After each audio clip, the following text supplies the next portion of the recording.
Okay, so we have a few people that want to speak. Obviously, we'll go over here to the PA system, and can someone check if that mic is on or if it's ready to go? Please. Yep. Got it. Thank you, Frank. First up is Pavan Gatani.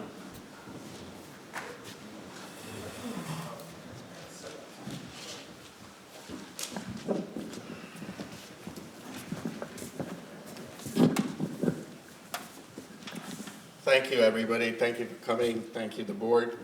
Quite a few questions, I think, still remain kind of in a murky area, which we need to still focus, and I think I should ask the board respectfully to make some comments on them.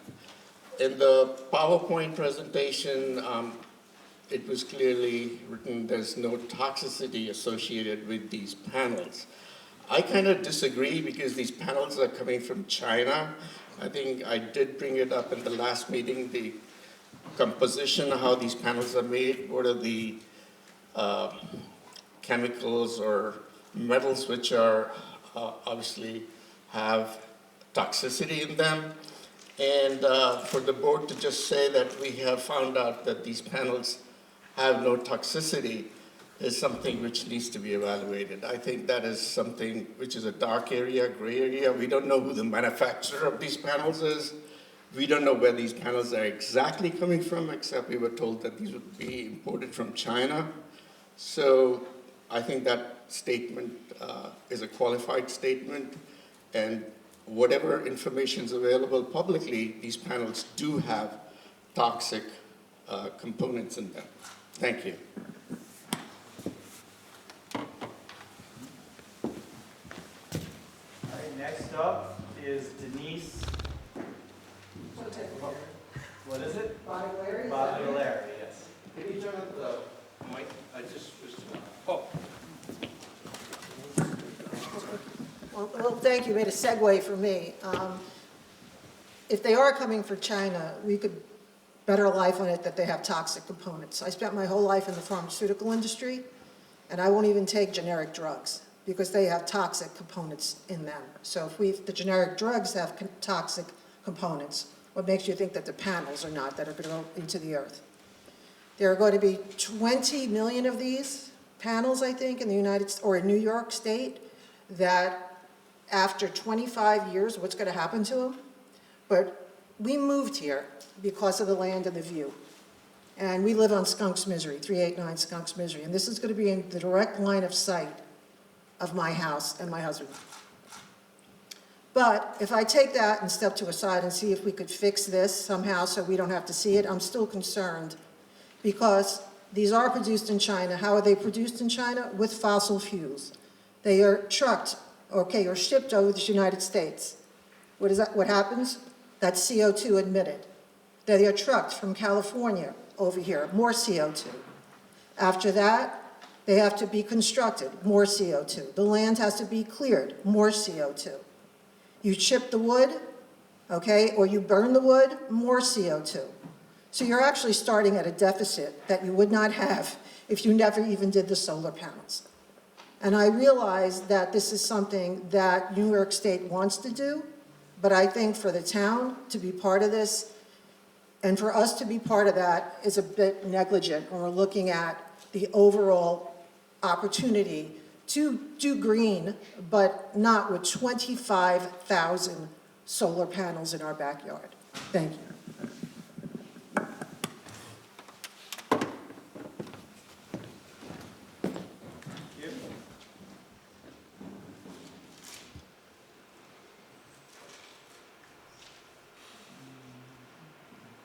Next up is Ed Bono.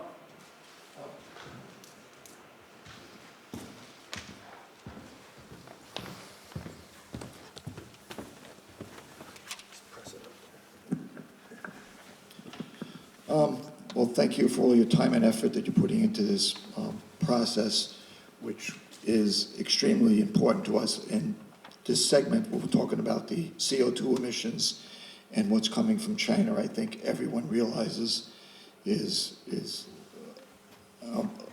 of importance that we can't even fathom. Just look at the world news, what's going on around the world. But as my wife said, I'm on the other half of Denise on 389 Skunks Misery Road. We bought that property 2 years ago, and we've been developing it ever since, and spending considerable amounts of money. So we just find this absurd, almost absurd, that 2 years later we just found out about it after we've already, invested a bundle of money, and we only found out about this superficially from one of our neighbors. But anyway, aside from the environmental impact and the nature impact, I'm concerned that our home values, as townspeople, that pay taxes, we would hope that the planning board, their first concern would be to the townspeople, real estate taxpayers, and owning not a significant, but a relatively large parcel of land, our taxes are higher than many other people's taxes. So I would think that our concerns would be of paramount importance, since we're going to have a visible view of this facility. So I'm upset that we weren't advised of what was happening or in process. And to get to this point where we don't even know for sure where our view is going to be of this facility, this is something that very easily could have been done 8 months, a year ago. You put a stake in the ground, you put a balloon in there, then you go around, you take pictures from the property values, then you present it to those people. I mean, I could do that.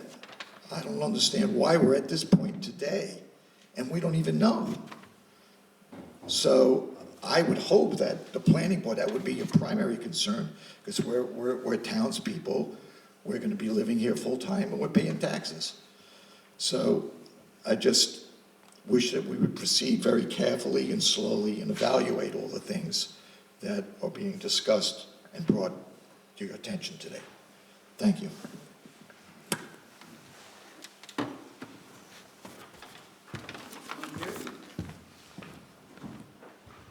Michael Golden?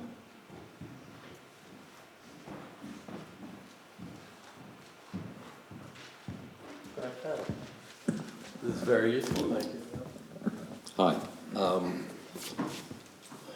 I think just before I speak about what I was going to speak about, your notions of how much carbon it takes to actually implement all of this, that sounds like it could be a simple-ish exercise that somebody could do, and maybe you guys could get a third party to do that, and just to illustrate if and how much of a net gain there is and offset in terms of switching to solar energy. I mean, that would behoove you all to do that, to try to convince us of how important it is to have. What I'm really concerned about is and I mentioned this last time I was up here, the vagueness of this layout, and somebody else here in the meeting just pointed out to me there's a sectional diagram showing some of the sightlines from some of the places, and it's very generic too. It's very diagrammatic. The little trees come from whatever, just little, they're all the same size, they're all the same shape. And it does show the panels starting to encroach down on the east side of the ridge, which was a big thing.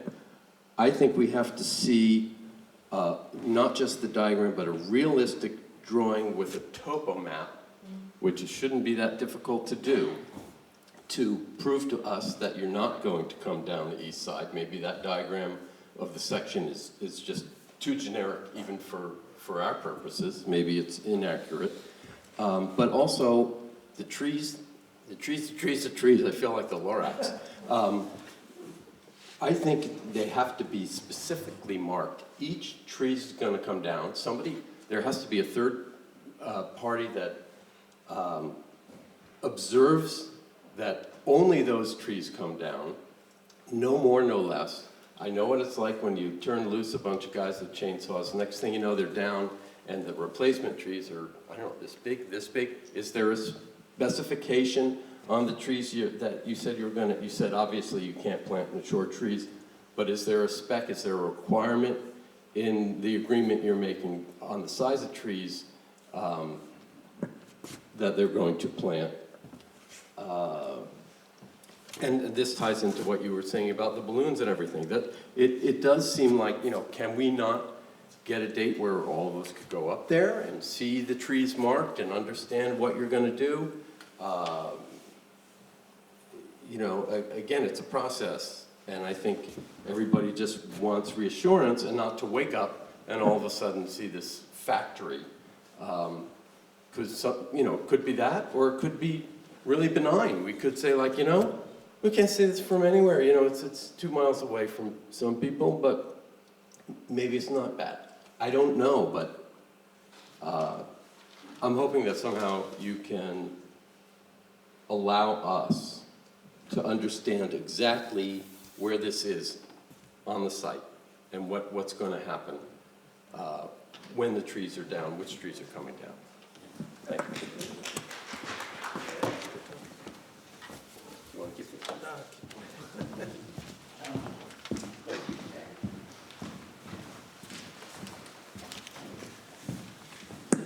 Thank you.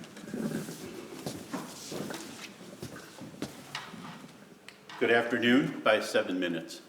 My name is John Lyons. I'm a land use lawyer. My firm is Grant & Lyons. We're in Rhinebeck. And we represent 10 folks who are citizens that are neighbors to this proposed project. I want to say thank you to the board. I've attended the last few meetings. It's clear to me that the board's working very hard on this, and I understand our firm represents a number of planning boards, and I'm very tuned into the fact that everybody on the board's a volunteer, and you're all taking time out of your lives to work for your community and to try to work on complicated issues like this one that's being presented, so I'm grateful. I'm also grateful to Tricia, who's been very helpful to me as I've been pestering her with questions and requests for information. Yesterday, we submitted to you documents that are advocating for a positive declaration for this project. Frank explained earlier what that is, and we think that's appropriate here. There's a letter from my firm that explains to you the legal reasons why a positive declaration is appropriate. And we've also submitted, we have a team of experts that have also submitted written reports to you. Dr. Eric Kiviat from Hudsonia, who reviewed the application and commented on the impacts to ecology and wildlife. George Janes, who is a planner who specializes in visual impact assessment. And George submitted a report critiquing what's been done so far by the applicant and also laying out what should be done in order to do a proper visual assessment. We also submitted a report from a planner, Nan Stolzenberg, who some of you may be familiar with. Nan's been a planner for many years, has done planning work for 70 rural communities, and she also did work for Pine Plains when the Durst-Carvel project was here, and also helping you write your 2004 comprehensive plan. And Nan's report talks about the consistency of this project with your comprehensive plan and also the impacts to community character, which are huge from this project. We don't agree with the sort of semi-conclusions that have been reached so far on some things. We have some real questions about visual assessment. There is a formal process that's been laid out by DEC for visual assessment review, and we would really urge the board to follow that process here. Visual impact is one of the biggest impacts that's posed by this project, and there's no reason not to do a great job in assessing what the visual impacts are. And remember, assessment is only one portion. There's assessment and then figuring out what mitigation is. How can we make changes to the design of the project that's going to remove these particular impacts? We also would ask you to look hard at Nan Stolzenberg's report, because it may seem obvious that this project is consistent with your comprehensive plan, but it's a much more complicated question than that. You did pass your solar law. There's a desire to allow renewable energy, but that doesn't mean that we throw out all of the other goals that are set forth in the comprehensive plan. The idea is to try to reach all the goals. And so you need to be considering, just because the solar law is down doesn't mean that there's an institutional approval of doing this. And, those were approved for large zones, and so what's being proposed doesn't necessarily mean that this is the right place to be doing that. In our view, the threshold for a positive declaration's been met. It's very low. If there's a single significant adverse environmental impact, that's sufficient to issue a positive declaration. And there are many, more than one in this particular case. And what you have, the work that you've done with this document, and what you have on the screen actually is a wonderful start on a scoping document. The purpose of a positive declaration isn't to deny the project. The purpose of a positive declaration actually is to create a formal structure that allows for further study of the potential moderate to large impacts that have been identified.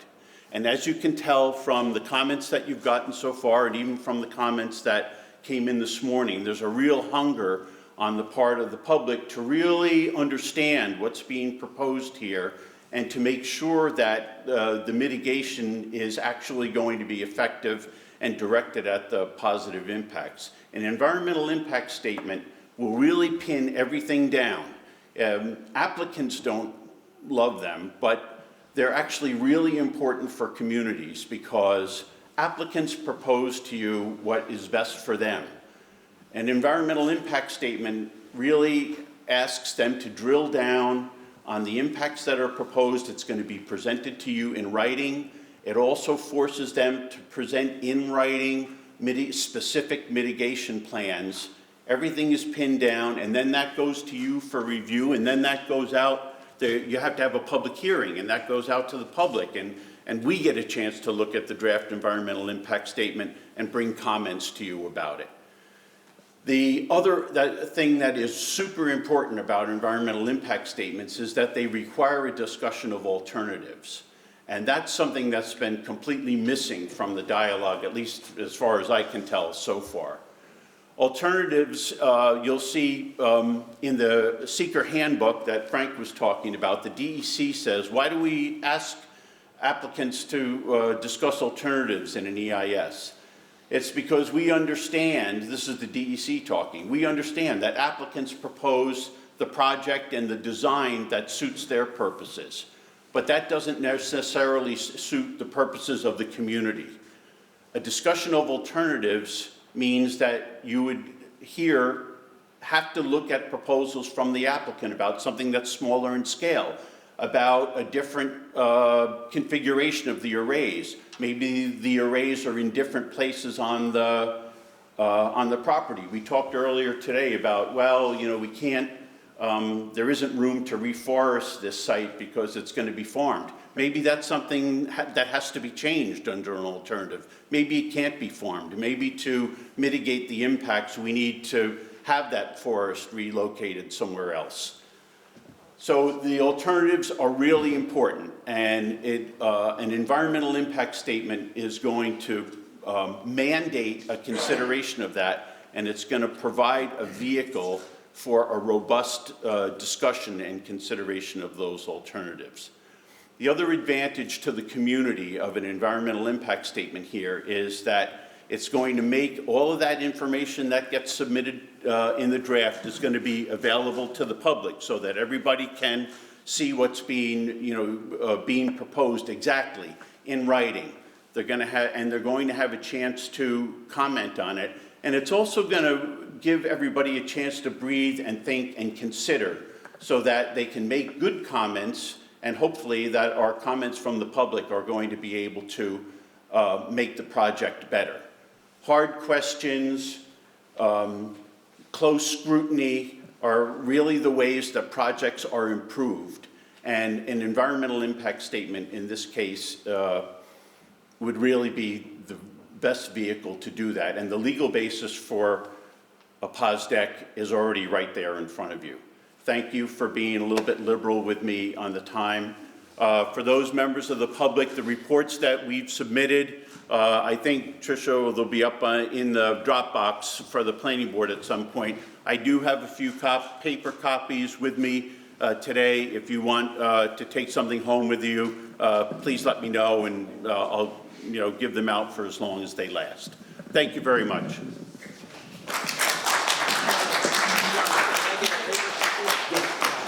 just to be clear, again, we changed from Dropbox, we've been using that as a colloquial term. It's now a Google Drive link. It's on our website, on the town website, and the planning board page under committees and boards.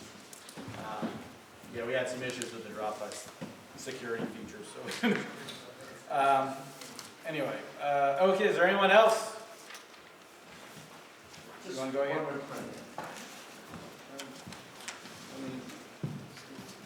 No.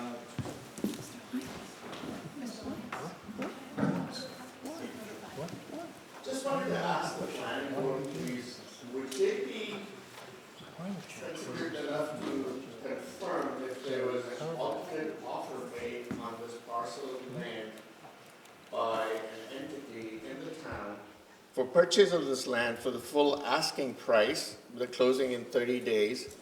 And was that really brought up to the board, that this is something which did come across to them and the board was not aware of it? Because this is something I think should be made aware to the public if they're not made aware of it. Not really in our purview.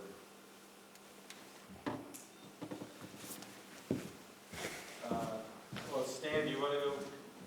Stan, that is. Just a quickie.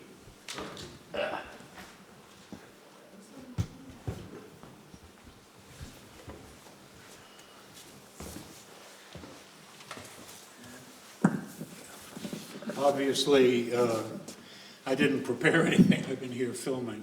But I had just one basic thought, is why is this happening? We're talking about climate change.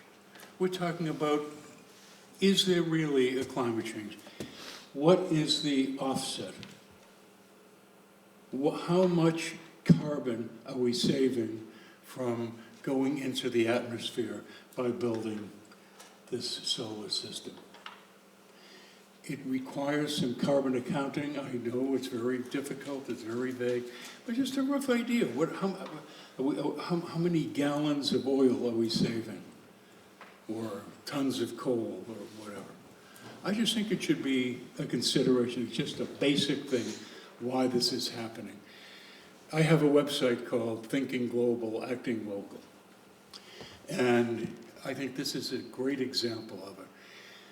What is the responsibility of our community, or of any community, to help mitigate or extend the life of the planet, the people on the planet? Okay, that's it.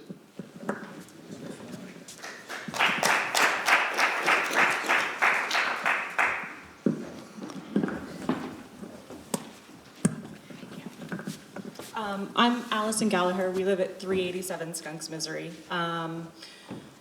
We are the White House that everybody keeps referring to in all their presentations.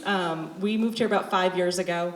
We're from New Hampshire, from kind of countryside originally, and our family has owned farms in this area for a number of years that have been put under conservation to help protect the land and to bring positive impacts for future farming and people who live in the area.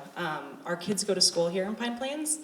We volunteer at Willow Roots. Our family farm is sponsoring a Little League team. You know, we're trying to make positive impacts to our community and where we're living. And I think it's just important for the board to think about what is the positive impact of this project. Because we had a great conversation with Andrew. He came to our house, he saw our view, he kind of helped us think about ways that, he thought about ways that could help mitigate the view. But I worry about our tax value and our property taxes, and if the value really does go down, and in 20 years when we want to sell, it possibly downsize, move somewhere smaller, closer to the community, what would happen then? We've been trying to make all these positive impacts on our community. Carson Power do they have ties to this community? What's the benefit that they would have having this project here in Pine Plains for our community? Do they live here? Have they worked here previously? 25 years from now, when the solar panels come down, they're gone. They're not staying in our community. They don't have a long-term interest here. So that's just my concern about what's best for our community and for the long-term interest of Pine Plains.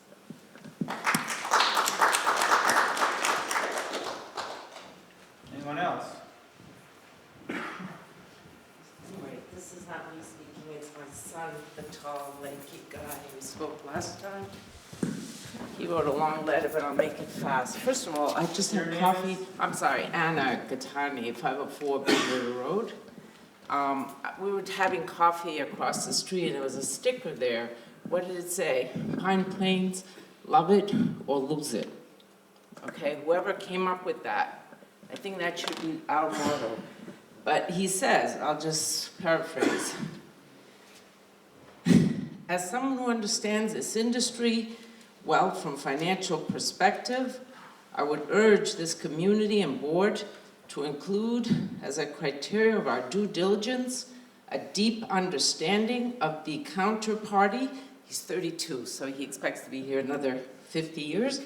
The incentives that dictate their actions and their ability to keep their promises to us, the community, in the hypothetical future they describe. Carson Power is not an altruistic agent of change. They're an upstart real estate development company and a handful of recently acquired employees and not dedicated funding. Their entire reason is to convince us. Sorry. Somebody's silence. It's okay. It's all right. Their entire reason for their existence is to convince us, or the board, to convert mostly farmland for their means so that they can develop quickly and sell even faster as a quick profit. Okay, they have no long-term incentives in our community in the mind or long-term. They're essentially a house flipper. It is not the steady partner we need in Pine Plains for a major transformation project.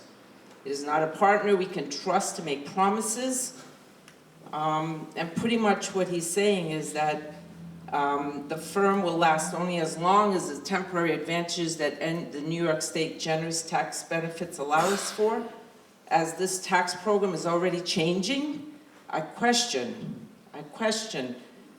what the foreman's going to be in 2025, and he expects to be in this community at that time. Thank you.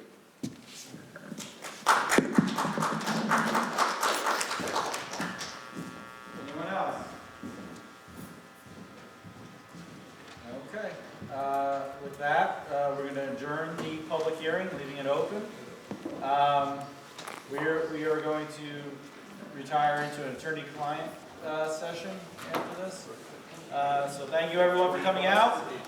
Have a good day. Get home safe.